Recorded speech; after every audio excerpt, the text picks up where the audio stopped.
Hi, everybody, and thanks for joining today's session on building an inclusive workplace culture. My name's Simon Holt, and today we're going to talk about how workplaces have changed in the past few years. We're going to do an assessment of where we are now, where we want to be in the future, how we get there, and most importantly, what each of us can do every day in order to make our own workplaces more inclusive at the organisations in which we work. Over the past few years, especially in recent years, we've heard various things, right? We've heard a lot of organisations making a lot of statements about inclusion, about DEIA, so diversity, inclusion, equity and accessibility. We've also heard a lot of conversations about how maybe sometimes the reality doesn't quite match up to the promise of those statements. And even some conversations about the DIA slowing down or, not being as relevant today. So that's why we thought it was important to have a conversation about the reality of what's going on right now, how we take it forward, and how we make sure that everybody has the opportunity to fulfill their potential at work. We want to hear your opinions, so there'll be opportunities to ask questions either in the room or online later on. I'm delighted to be joined by several what I consider to be thought leaders in the field. They will each introduce themselves properly in a minute, but for the moment, I'd like to hand over to my co-chair, Deandra Roberts, who's going to take us through some ground rules that's going to frame our conversation. Hi everyone. So we're just going to start with a few ground rules. Thank you for coming. There will be potential themes of racism, ableism, misogyny, homophobia, queerphobia during this discussion, and we ask that this space is respectful towards those views and the experiences shared. You've chosen to come in here, so I'm sure that you have that in mind when you've entered this room. Things that we'll be covering in this session would be what have we achieved with commitments made in 2020? How do we integrate DEIA into the bones of the workplace? How do you measure cultural change and identity in the workplace? So we're going to have a bit of more detailed introduction. So I'm going to hand back over to Simon. Great. So we've asked everybody on the panel just to put together a slide each talking about what each person's working on, what we've each learned, and what we feel the opportunities and challenges are for the future. So for me, I'm Simon Holt, I live in Oxford in the UK. I consider myself disabled, so I'm a blind person. I work at Elsevier. I'm the senior product manager for content accessibility, so that's all about making our books, journals, audio and video more accessible for people with disabilities. I started Elsevier Enabled, who are our disability staff network, about 6 years ago, and since then I've become an advocate for disability inclusion throughout the publishing industry, and I'm involved in several industry bodies, including, of course, ALPS. So my what am I working on? So really, everything that I do is about normalizing conversations around disability inclusion. The biggest challenge is when people feel too afraid to ask something that they don't know or worry that they're going to cause offense simply by not knowing. The opportunity is that 15% of the world's workforce between age 16 and 64, according to the United Nations, have a disability. So if we get this right, then we can massively make more of the people in our workforce. If I said to any recruiter, do you want to expand your talent pool by 15%? Of course they would say yes. But obviously that's a long and difficult journey, right? The reality is that employment outcomes for people with disabilities are still 50% less than for non-disabled people in both the UK and US. That's exactly the same as it was when I left university in 2007. So statistically, we've made no progress in all of that time.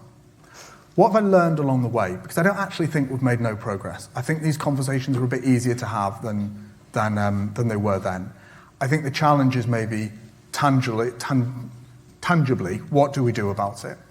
And what we do about it is, change happens one conversation at a time. There's no magic bullet, but it's more about understanding where people are at and trying to relate what their goals are to your goals. And so if I'm talking to people in my workplace or anyone else's workplace, I'm not talking about we should think about diversity, inclusion, equity, accessibility because it's the right thing to do, or just because it's the right thing to do. We should do it because it's about getting more out of our staff and people fulfilling their potential. Because when I see somebody with a disability, I see a problem solver who solves problems to lead an independent life. I see someone who might have to be adaptable. I see someone who might have to be good at building relationships in order to get the help they need. All these are qualities we all look for in our organisations. And so for me, when I think about workplace inclusion and building a culture, it's about a culture of openness when we're okay to share and talk with one another, but it's also a culture about people fulfilling their potential personally, professionally, and commercially as well. Deandra, I'm going to hand over to you. Okay. Thanks, Simon. So for myself, Simon likes to say I wear many hats. So I'm Deandra Roberts. I am the Senior Publishing Coordinator at the Royal College of Psychiatrists. I'm the EIA Associate Editor for Scholarly Kitchen. I also sit on the SSP DEIA Committee and the Education Subcommittee. I co-chair the DEI Advisory Council for ISMTE and recently joined the Planning Committee for C4DIS Community of Practice, which is open to everyone in the scholarly industry. I would definitely encourage you to join it. It's a great place for peer support and conversation. So for me, what I'm currently working on is actively looking to share experiences of social justice within the scholarly industry. I think it's really important that we keep sharing our stories, as exhausting as it is. It helps those who are coming up or those who are with us but don't necessarily feel like there may be space for them to be heard. By hearing others, they know that that is an opportunity for them too, and it's definitely possible. And also safety within the Black experience at work. As a Black woman, that's obviously, well, I say obviously, but for me it is obviously very important that I continue to share those experiences, build a platform for others who would like to share those experiences, and maintain that safety, especially as a multi-marginalised person. It's not always easy, but we have to keep going. What I have learned is that there will be times when you need to walk away from certain initiatives that on the surface is giving, this is DEIA, we want to make change, but the authenticity isn't there and it's not genuine. And I think a lot of the times people like myself are invited into spaces because it looks good, but we are being used and left exhausted, broken, and sometimes wondering if what we're doing is the right thing. And if it is an authentic experience and there's genuine want for change and structural changes and effects and policy, then it won't feel as exhausting. I'm not saying it's going to be easy, but you will feel replenished in some way doing that work. So that's what I've recently learned. And learning to walk away from things. I've definitely walked away from a few things recently, which protected me in my piece, and it just gave me space to do other things that are more fulfilling and helpful to others that need the support. Biggest barriers, changing the narrative of equity. I think we're currently having a lot more conversations where we're thinking about what does equity mean, but I think we're not necessarily talking about how it feels for people who are in a space of privilege as well. And what I'm receiving from these conversations I'm having is a lot of people feeling like they're being taken away from, and that is not the case. Giving to others to build their platform does not take away from what you're already benefiting from. It just means we're all benefiting more. So changing that narrative, I suppose, from it being a removal and actually just everyone will win. And I guess that in itself is an opportunity to change the policies as well. So I'm going to hand over to Pooja. Thank you. Hi, everyone. So I'm Pooja Agarwal. I'm the Director of Academic and Professional Publishing at Bloomsbury. I joined Bloomsbury 2 years ago. Previously, I was at Springer Nature for over a decade, working in the journals world. And now moving back to social sciences and the books world has actually been a really big eye-opener for me. There are so many differences in the way that we work, but so many similarities as well. But the one thing that I have noticed is, and something that both Simon and Deandra touched on, is about meaningful change. Where are we actually employing DEI action plans where we have fantastic websites, fancy slogans, really lovely logos? What does that actually mean? Whether in STM or HSS, my experience has been that there are a lot of really good things happening, and thankfully the tide is changing now. But why has it taken so long? And why is it still so slow? When I first joined publishing 20-something years ago, there was nobody that looked like me in a position of seniority or management. There was nobody for me to look up to. And now, 24 years later, we're still having these conversations, but at least we are having the conversations. And so I do think things are moving, but they're not moving fast enough.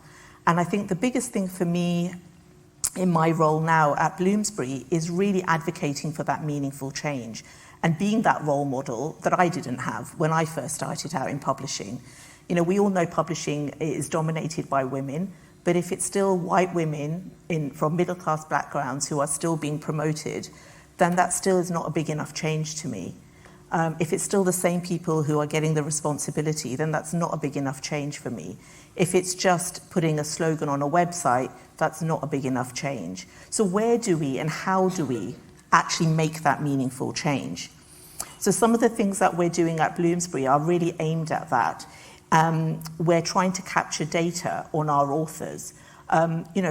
Really, truthfully, do we have a global diverse author base? And how are we measuring that? And I think this is one of the key things about any kind of DEI action plan is measuring change. How do you know you're making progress? How do you describe that? How do you actually put that into words? So we're starting from scratch and we're starting to capture that data.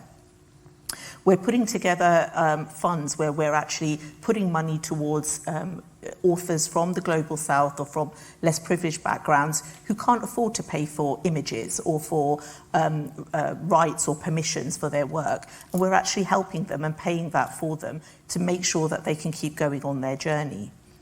In October, I'm delighted to be able to launch our Bloomsbury Fellowship Scheme, which is very specifically aimed at funding black authors in the UK who are publishing academic research linked with one of the UN SDGs. I don't believe that there are many such fellowships out there at the moment, so this will be a real first for us in paving the way. And yes, we're being very specific on a particular audience that we're looking for, i.e. black authors in the UK, but you have to start somewhere. And I'd rather we started somewhere small and meaningful where we could track our performance and progress rather than try to be everything to everyone and not really actually make a difference. We're also opening up later in the year a lecture series where we're inviting authors from all over the world to talk about what they're doing and to really sort of showcase and highlight authors not necessarily from Harvard or Yale or from Oxford or Cambridge, but from perhaps those universities and organisations that don't get the spotlight so much, to really give them a voice piece. We're also doing lots and lots of work in terms of partnerships, really helping authors to develop their work, giving them the opportunities to get editorial mentorship, and to really have the opportunity to get their work published. So measuring change, being authentic, and really being able to embed these into our everyday work. So they're not an add-on, they're not a nice to have, they're a part of how we want to develop as a company, and these are part of the values that we hold true. So in my heading up the academic and professional division, this is part of our strategic direction, and being able to implement that amongst other business priorities, I think is absolutely key to really having that meaningful change. And so for me, this has been the most fulfilling part of my role, is actually being able to make that happen, because more often than not, unfortunately, you're competing against other business priorities and other budgets and other voices that could perhaps be louder. So lessons learned, it's a work in progress. I don't think anybody has got it sussed out. I think we're all learning how to do this. I think it takes time. I think we have to educate people. And I think sometimes it's difficult to know where to start. What are the barriers and what are the opportunities? I think a lack of transparency is definitely a barrier. But opportunities like this forum to come together and maybe break down and demystify and share very honestly things that we are doing, I think hopefully brings the industry together and gives people food for thought and ideas that things can be different. So a key takeaway would be, well, there is still much to do. Of course there is. The fact we're still talking about this means there's a lot more that we have to do. But progress is being made, and part of what we're here to do is to share that with you. But it's better to do a few things and do them really well and make that meaningful change and measure that progress and that performance, rather than try to do everything and not do it really very well. I think the tide is shifting, and I think it's okay for somebody to be different people in their workplace as well as at home, when you're meeting authors, whether you're in front of shareholders, whether you're on a panel like this in front of colleagues. It's okay to wear different hats, and it's okay to bring different parts of yourself to your job. And I think that's what makes an inclusive workplace, is being okay to be different things and have different hats on in different roles, but actually being really clear that everybody's moving in the right direction, in the same direction, with a clear strategy of what we're trying to achieve at the end of it. And that's a really difficult thing to achieve, but I'm so proud that we are definitely making those steps forward at Bloomsbury. Thank you so much, and I'll pass over to Mark. Thank you, Pooja. I'm Mark Richards. I'm the Article Transfer Service Manager at BMJ.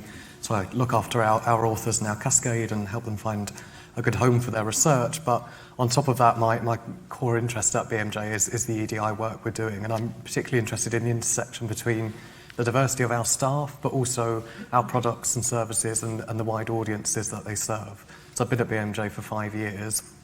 And also this year we're celebrating the 5th year of our LGBTQ plus staff network that I set up, which we'd like to call Out at BMJ, and that's all about encouraging staff to be their true authentic selves at work, whether that means you wear a rainbow lanyard, you put your pronouns in your email signatures, or it means that you can just go to work and really be who you are and openly talk about who your partner is. So those are kind of some of my kind of key interests, but we're also increasingly looking at the diversity in terms of our sort of more external products and services. So I chair our editorial advisory panel, which is looking at things like the diversity of our editorial boards, how do we ensure that the content that we publish, the peer reviewers that we get, are representative of the communities in which we wish to serve. So it's kind of a real core interest, and it's that interesting aspect of we need to ensure we have a diverse workforce to also ensure that the kind of outward-facing things that we're doing in terms of our journals portfolio truly reflect that. So I think it's no sort of it was purposeful, this kind of transition from BMJ as a British medical journal to a global healthcare provider, so that we do want to be more diverse in the people we reach, but that includes and is pivotal to the people that we employ, our staff and our workforce. So how do we really encourage our staff to really want to be themselves at work, that we are recruiting a broad variety of people, and that includes our kind of editors of our journals. How do the processes of our products ensure that we're not kind of discriminating overtly against any community? And that includes most notably peer review, but everything from editor selection to staff recruitment. It's a wide and multifaceted issue, and as well as the products themselves, ensuring that they're serving the communities we wish to. I think one of the things that I've kind of really learned is that you often will get to kind of really willing band of volunteers who are very passionate about EDI, who really want to get off the ground and going, but unfortunately that is kind of often not enough to kind of actually see things through to fruition. EDI needs to be integral to everyone's role, but you do also need that kind of top-down support. You need a strategy, you need a way to actually see a start and an end goal to actually be able to move the dial, and that's everything from the diversity of the workplace to the diversity of your peer reviewers or editorial boards. So it's really, really crucial. I think one of the kind of biggest barriers that I think like we can face is almost kind of what Pooja was saying, that it's kind of that everything, everywhere, all at once. Kind of where do you start? EDI is so broad. Even if you split it down to you're focusing more on the kind of staff and recruitment, or you're looking more editorial and sort of publishing focused, there are so many different things that you could tackle. So where do you start? And I think the kind of recommendations from that would be to kind of even just get an idea of kind of benchmarking, you know, what is the kind of current diversity of your staff? What are the diversity of editorial boards, even if you kind of limit just at looking at gender, just to get some kind of essence of where you are. That enables you to then kind of benchmark and actually set a plan and think about what good might look like. But nevertheless, I think diversity or the lack thereof at present in publishing is also our opportunity. You know, there are perennial issues that face most publishers. That's recruiting peer reviewers, if that's the right word, or asking them to kind of conduct peer review and dedicate their time, getting more authors to submit or to engage with and read our content, asking editors to join our boards. You know, if we're looking, and there are so many studies that have been done on this, on the kind of small pools or the kind of same faces that appear on editorial boards, often white men from the global north. You know, if we were to really help solve some of the issues within publishing, such as the difficulties often in securing peer reviewers, if we looked to the global south, if we made it easier to engage with the broader communities, whom often we do like to say that we are serving, actually some of this could help solve some of the issues, some of the backlogs that form in these processes, and our, you know, they are our future audiences. So I think EDI, I think, is often perhaps sometimes seen as an add-on. It's more extra work for staff that is often limited without kind of dedicated resource, but actually, you know, it should be part of everyone's role. It should be part of every industry, because it is where we will be heading and how we actually expand our audience and reach and stay relevant as an industry. So I'll pass to Karen. Yeah. And I'm Karen Stoll-Farrell. I am head of the Scholarly Communication Department at Indiana University Libraries. Most relevant to this conversation, I'm involved with a couple of projects. I serve as the project manager for C4DISC's Toolkit for Disability Equity, which is a group of folks who are working on building resources for people with disabilities, specifically in the scholarly communications industry.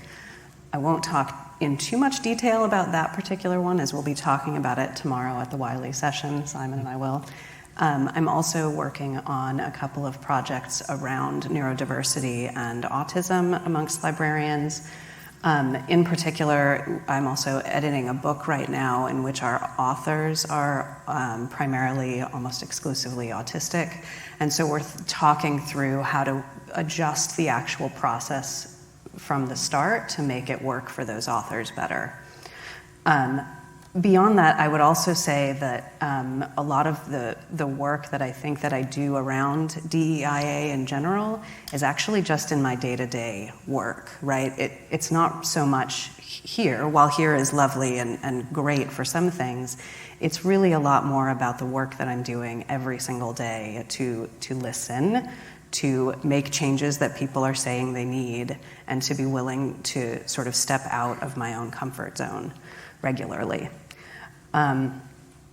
Lessons learned, I'm going to quote extensively from Adrienne Marie Brown's Emergent Strategies, which I highly recommend if you haven't seen it before.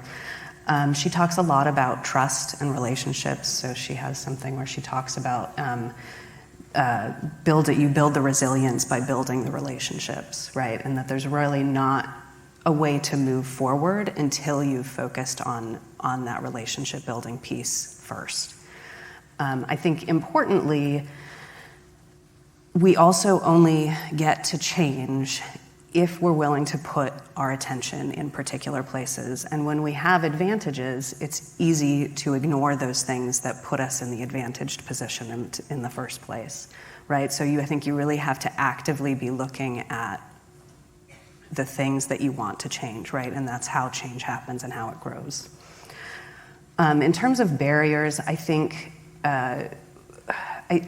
to go back to this discussion of advantage, I think the biggest barrier is sort of disinterest, right? That because we all have advantages of one kind or another, it's very easy to lose focus because we don't like to think about our own advantages, right? We don't like to think about the ways in which we have a leg up in the world over someone else.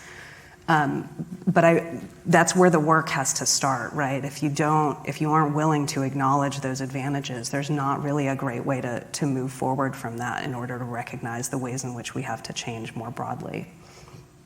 And then I would just say, as for opportunities, I tend to think of UDL, which is Universal Design for Learning, which is all about sort of acknowledging that everyone learns differently and everyone has different needs. And I think the opportunities here is that by changing cultures in certain ways that folks are telling us that they need our workplace cultures to change, we actually create a better workplace for lots of people who have all kinds of differences that we may or may not acknowledge in sort of official ways. So I think that advantage, that perk, is important for all of us and affects all of us. Thank you, Karen. Thank you, everyone. Lots of good takeaways there, and I appreciate just all the honesty that comes with sharing what we've been doing, what we're learning, and our boundaries. So we're going to go into a panel discussion with a few questions. So just start off. The first question is, so there have been conversations of DEIA slowing down. I don't know who else is also hearing that lately, seeing that there might be perceived to be less roles in those spaces within companies now as well. So do you agree that that's the case? Or if so, what do you think is next? And if you don't agree, please, express that. Pooja, I'll start with you. So I don't think that's true. I think there are roles, more roles now within companies, specifically in publishing related to DEI.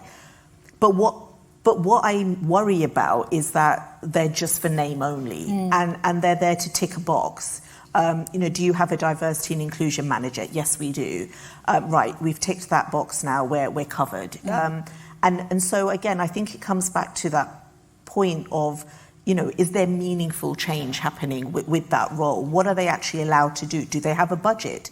Are they allowed to actually spend money? Are they allowed to actually create training? Are they doing inviting speakers to talk? Are they conducting research? Are they doing surveys? Like, what are they actually doing?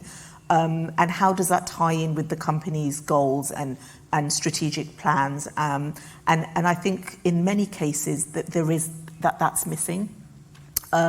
So I think there are lots of roles, but how meaningful are those roles, I would question. Yes, I think we've definitely seen in 2020, we saw that there was a surge of these roles coming in for places that didn't have them. So I think it gave this, again, a perception that, this is a new role, but a lot of places that were already thinking about doing the work had a capacity for those roles. It might not have had that title, but it existed. And like you said, is it actually meaningful? Simon, I feel like you want to say something.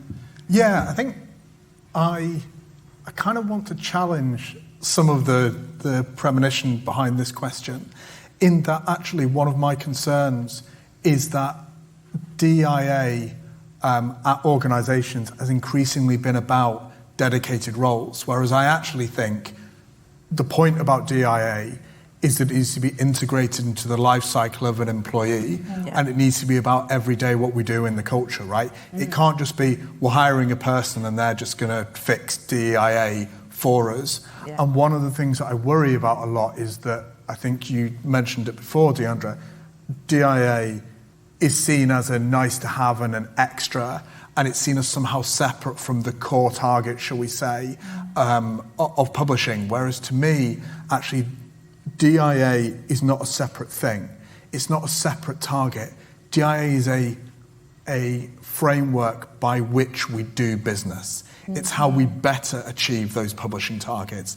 It's how we get people to fulfill their potential more. It's how we get better candidates. It's how we integrate them better into the business. Whereas at the moment, what I'm seeing is that, obviously we've had in the past few years, we've had Me Too, we've had Black Lives Matter, and these are very important social movements, but I feel like in a lot of organizations it was like, okay, we need to react to these by seeming to be having a policy or doing something.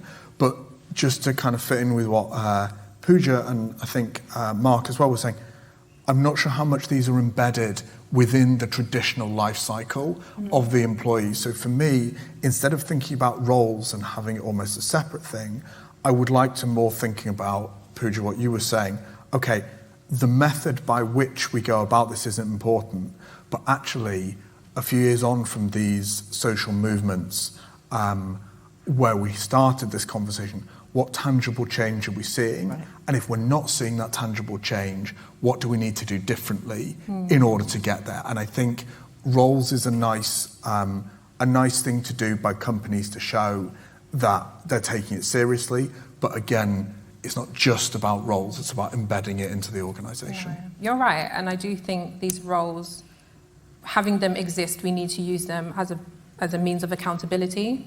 And if we are to give somebody that role, because companies do want to do that, you need to allow them that space to hold the company, the structures, the policies that sound good on the surface but don't actually mean anything, pushing back on them and holding them accountable. Karen, Mark, do you want to join in? Have anything to say? No, definitely.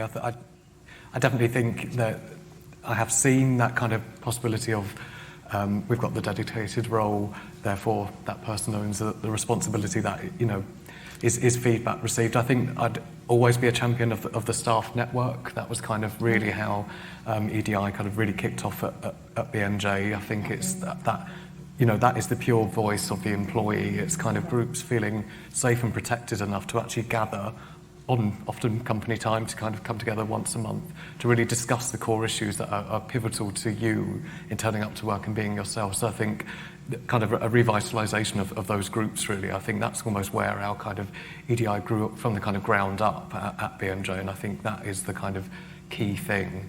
And I think really just that kind of staff level voice of the important issues, I think should be highlighted everywhere.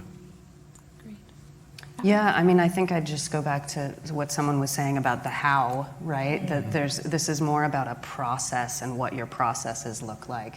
Are you using something like an equity lens tool every time you create a new project in which you take the time? This all takes time, right? I realize we all have deadlines and we all want everything to be done yesterday.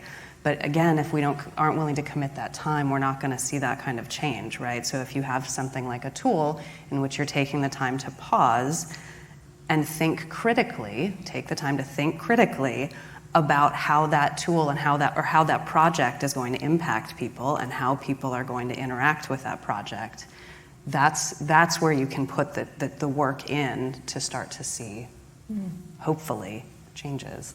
For sure. Yeah. Okay, so just going to move on to the next question, and Mark, I'm going to come to you first here. So recently, I was looking over some data from the recent workplace equity survey ahead of the publication of the full results early next year. And one thing that really came out was that a lot of respondents felt that they identified in many different ways, right? They're not willing to just be put into one demographic box, if you like. We talk a lot about bringing our whole selves to work, but how do you think that we could do a better job, or do you feel we need to do a better job, I suppose, and if so, how, of ensuring that our workplaces are safe spaces for people to bring their whole selves to work, understanding that one size doesn't fit all when it comes to inclusion? No, definitely, it's a really interesting question, and I answer on behalf of the LGBT community, acknowledging my position as a white gay cis man. But I think no other community at the moment is within the LGBT community as under attack as trans and non-binary staff, and that as people in general, but also as staff.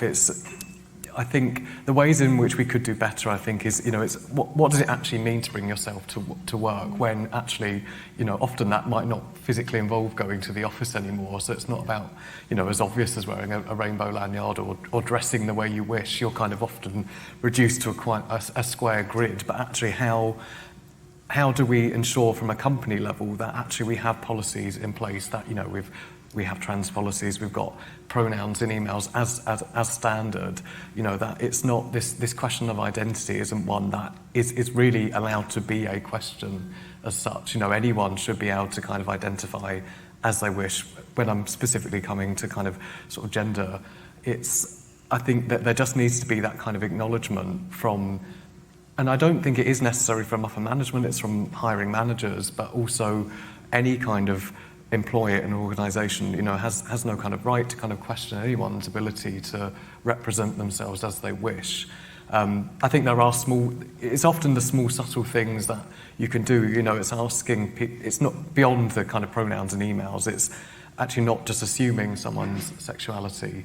I think, you know, these are kind of conversations we've been having for many years, but I think they're still sort of worth reinforcing, you know, not to just assume that someone's partner would be of the opposite sex, not to just assume someone's gender, particularly if they're presenting potentially as kind of non-binary. I think there is still a lot of work, I think, that needs to happen in this space to ensure that anyone who is not sort of presenting in what might be considered and I think that the kind of where it gets complicated for me is what might be considered a kind of in a professional manner, and that's not perhaps, I don't know, dyeing your hair a different colour or kind of wearing clothes that might not be naturally kind of assumed to be something that you'd wear in your gender, but what would one wear to a conference, you know, if I kind of turned up in a skirt, you know, what would kind of the reaction be? I think those kind of things still kind of are being unsettled, and I think the kind of popular media at the moment is just kind of turning it into a very toxic debate, which actually makes a lot of companies not kind of really want to engage in the difficulty around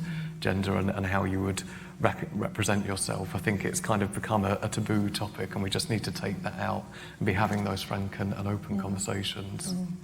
Karen, you and I have had many conversations about different identities and intersectionality and stuff over the past few years, so it would be great to hear what you have to say about this. Yeah, I was just thinking about this assumptions issue, right? I mean, there's so many ways related to diversity in which all of our problems start from all of the assumptions we make when we interact with other human beings. From assuming based on how they look that they'll identify a certain way, to they'll think or want or need particular things, even whether they want to bring their whole self into some random interaction with you. Which they might not want to, and that's okay too. So I think a lot of this is really about questioning a lot of our assumptions about how we expect people to engage with us in a variety of scenarios, and I think that's where diversity gets so challenging, right? If we want to, come with a statement like Black Lives Matter, we feel like there's some sort of monolith there, but there isn't, right? There's actually a lot of variation through all of these different diversity-related issues that mean a bunch of individuals that have a bunch of different wants and needs. And if we can start from there, we might be able to, in our workplace, start to make some steps forward in treating people the way that they need and deserve to be treated. Yeah, no, just totally agree. And I think it's, it's so interesting because I think part of those assumptions come out of the fear of asking a question. How would you like me to call you? Like, how should we interact? And I think if we're just more open about asking those questions and not being scared of asking those questions, you can get past that and just get on with the job that you're there to do. But, what you were saying about whether, if you came to the conference in a skirt, I remember the first time I went to a conference, there was like a black tie dinner. And I didn't have a cocktail dress or anything. So I took my sari because in my culture, that's what you would wear. And I was really worried about wearing a sari because I thought, are people going to look at me and think, what is she wearing? Or is that not appropriate? Or today I wouldn't think twice about it. That's also partly with experience and with being around a while and talking to people, but also growing older and not being so worried about what everyone thinks as well. But when you're starting out, you do question all of these things, and it's just partly because you don't want to stand out. You want to be there because you're the best person for the job and because people respect you for the job that you do, and not what you're wearing and would that take away from it. So all of these things went through, but this was like 20 years ago. And I would hate to think that people still having those same thoughts now in today's day and age, where it shouldn't matter in the slightest. What matters is, the way you behave and the words that come out from your mouth. And, as I said, what are we trying to achieve? Nothing else should come into play, but obviously that's not always the case. Yeah, for sure. I think that's really important to think about, as well as psychological safety. And we've had a few points come up about people not necessarily feeling that they can bring their whole selves into a space, or might not want to. Yeah. A lot of the time it is a matter of safety. I have to mask and code switch to very exhausting activities that have to happen at the same time for me to regulate in a space, not necessarily for my benefit, mostly for others. And yeah, it's tiring. I would love to just go in and be like, oh, this is me. Not that that's what I'm obviously going to do in like loads of rooms, but it's just not something I would even think is possible, which sounds sad, but at the same time I have to protect myself. And if that means I can assess a space, which every space I go into, I have to assess and be like, this is not going to be the most comfortable space for me. I have to present a version of myself that is going to make sure I'm safe and make sure it becomes a suitable environment for me to be in. And I know I'm not the only person who has to do that. And I know some of it does come with a fear with certain things of others, not being sure how to ask questions. The fear in people's eyes when they don't know how to pronounce my name is one I've been dealing with. Yeah, I get that as well. Yeah. And it's like you can see it and like you either immediately say it or you like let them try and figure it out. Just ask, how do you pronounce your name? It's Deandra. It's, a simple question that I know brings anxiety on both sides. And with other parts of your identity comes those questions and those fears, but we need to remember that we have to think about the safety of those in the room who are making the effort to come in and present themselves in a way that they can show who they are authentically, but also safely.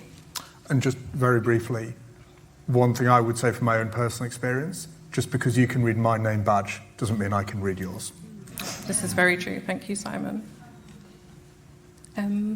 Sorry, I got really into that and forgot we have another question. So our last question is, how do you measure cultural change? We'll start with you, Karen. You've mentioned tools.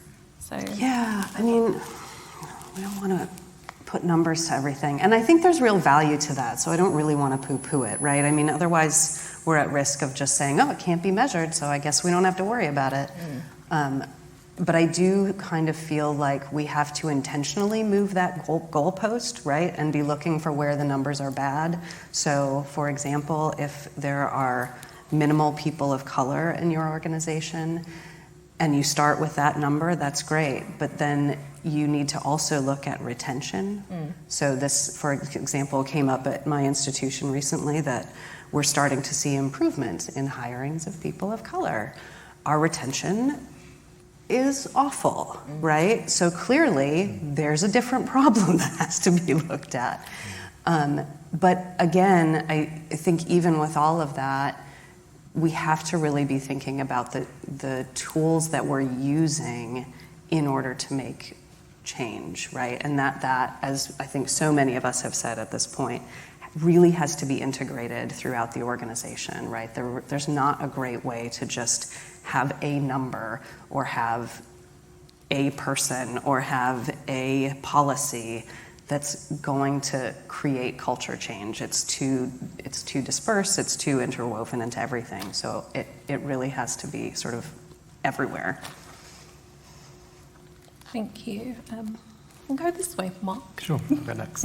Again, yeah, we've done a lot of kind of work at kind of culture at BMJ, and I, again, won't speak to kind of all the figures behind that, but I think from a kind of more personal level, it's the smaller things can actually be a bigger sign of kind of a culture shift than actually the kind of I think the stats are very important, especially around benchmarking, diversity of staff, doing staff surveys and kind of looking at the different response rates from different communities. Often they're sometimes too small that the kind of data are insignificant, but I think that is all important. But it's more things like, we ran, for example, our first ever kind of combined LGBTQ+ and kind of parents and carers session. We had speakers come in, and that included kind of organisations that work with sort of parents and carers of children who have come out or particularly transitioning, but also sort of LGBT parents of children. But it was kind of the number of staff that actually joined up and attended that session,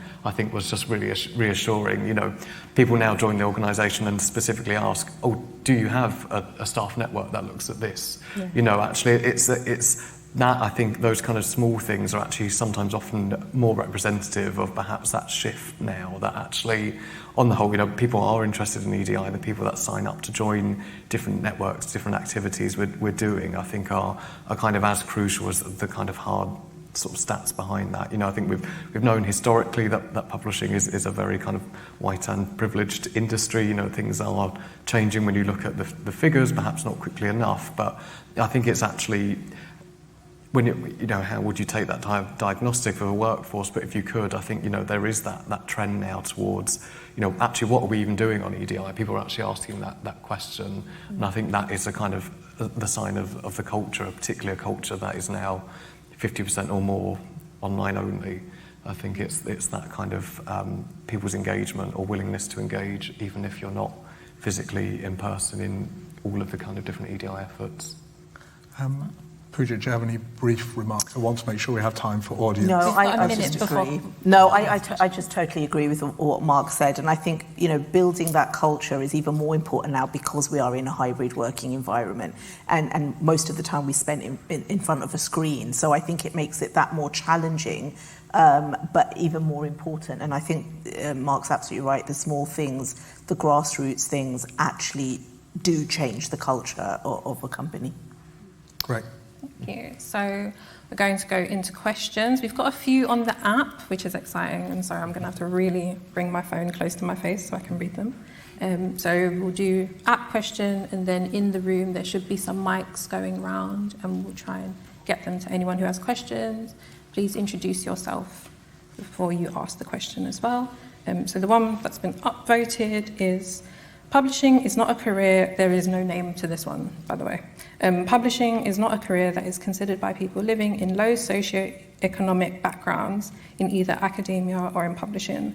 What can be done that can address this to prevent the workforce from remaining very middle class? Who would like to take? Gosh.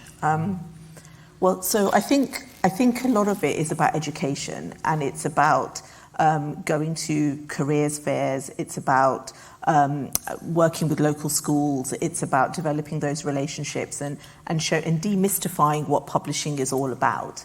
And I think, you know, there's a lot of internships that can be applied to, and graduate trainee schemes. And I think it's all about getting the visibility out there and really starting at that school level to maybe people consider that this could be an industry for you. And contrary to popular belief, not everyone has to be an editor. You know, publishing isn't just about reading manuscripts, and you don't have to have an English degree, and you don't have to have a love of books and read one every day. You know, publishing is such a varied industry, and you can come from so many different backgrounds. And I think that's up to us to really enforce that and go out there and really spread that message.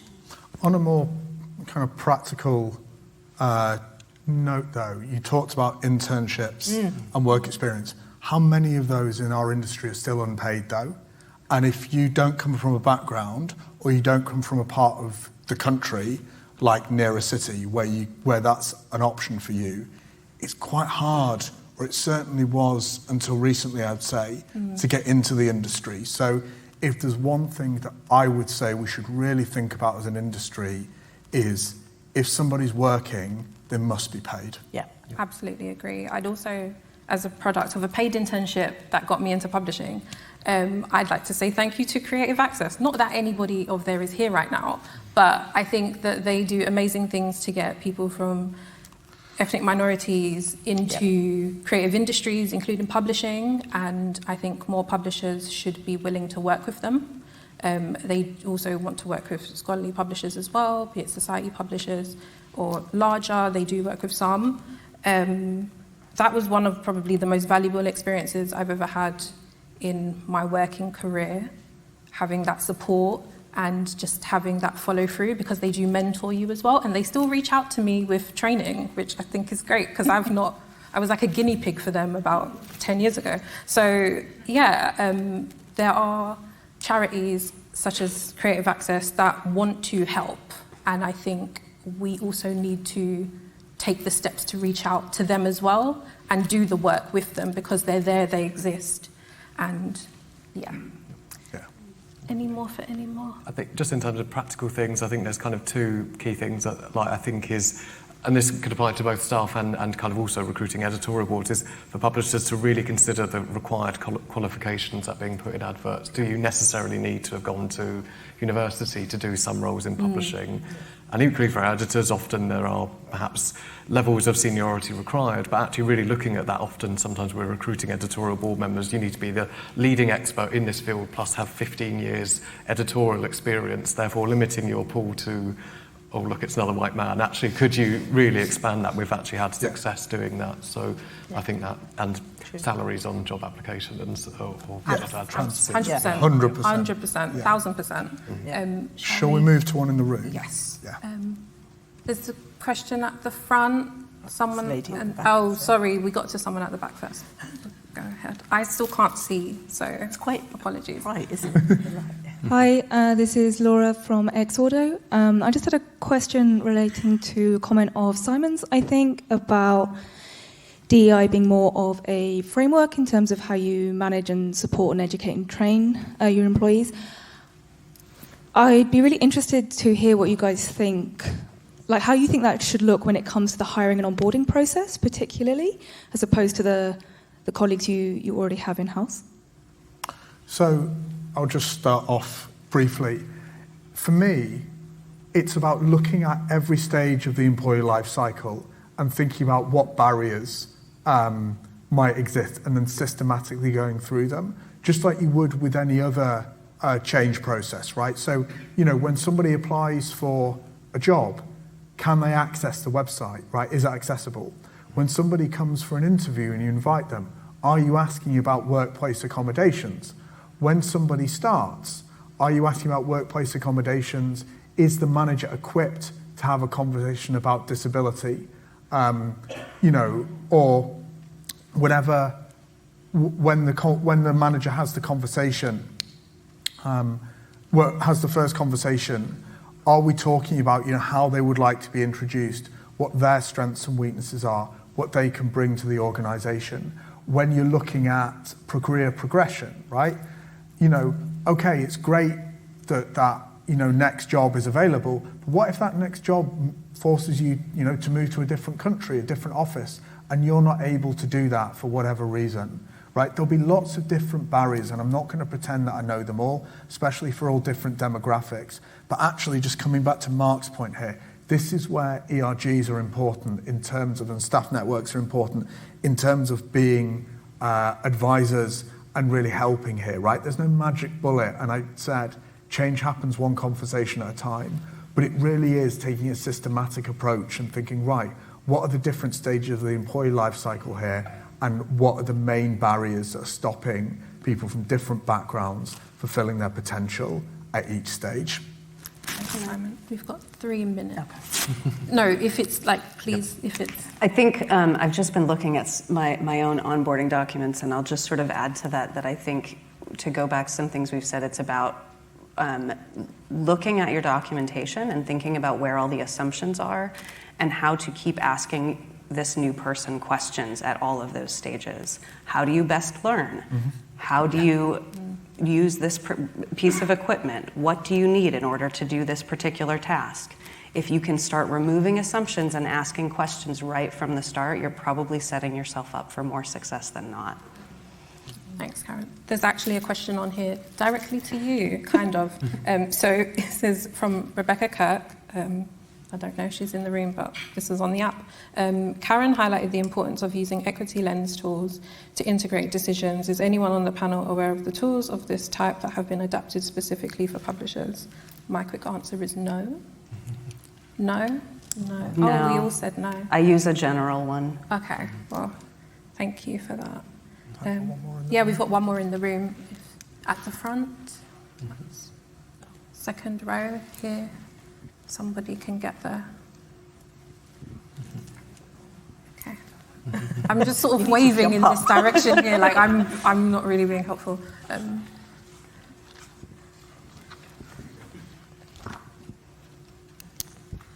Abigail Barclay from Inspired Selection. This is a question related to the staff networks that you were talking about, Mark. I wondered if you had any advice for other ALPS members on how to ensure the efficacy of those staff networks, and by that I'm thinking about the content that comes out of them, the discussions there, and to ensure that they're fed back to the wider organisation, particularly the SLT, to make sure that people feel like they're being heard when they're involved in those staff networks. Yeah, definitely. I think it's a really good question, actually. And there's perhaps no strict rule, but we've classified kind of perhaps two types of staff network. There's perhaps the more action-oriented and ones that are more primary focused. They don't necessarily need lots of feeding up to the kind of senior leadership teams that are there as support groups alone. So they're kind of their protective safe spaces. We've got one that's particularly around kind of parents and carers, and they kind of talk a lot about kind of issues that are integral to that group, but necessarily don't always need feeding up. But we do have more action-oriented groups, the LGBT one being one of those. The way to ensure that kind of feed up, so prior to kind of having an EDI manager role at BMJ, we had one member of our executive committee was assigned kind of each group, often perhaps if they related in some characteristic to that group, but actually not exclusively, and actually then we moved away towards actually would rather someone without that experience hearing in the room. And then it was that kind of question, and you'd have it with the group. Do you want them in the room, or does the chair of each group have a separate meeting to kind of then discuss what you've had and kind of feed it out that way? It's, how comfortable people feel. But it's really kind of talking to your members and really getting that sense of, what is the best way to build that kind of community. Yeah. So. But I think, just to add, I think it is really important to have a way to feed up to the management team, because that's where you will action certain things that need, whether it's processes that need to change or documentation that needs to change or things that need to happen. So we do the same. We have several employee networks at Bloomsbury, and we then have a quarterly employee voice network, which is chaired by one of the board members. So things are always raised upwards. Otherwise, but I think, as Mark said, there's a safe zone, and then there's actions that you actually want to be raised up. And that is the perfect note to end on. Thank you all. We are out of time. I'm going to open all the questions in the app so we can respond to them in there. Thanks, everyone. Thank you.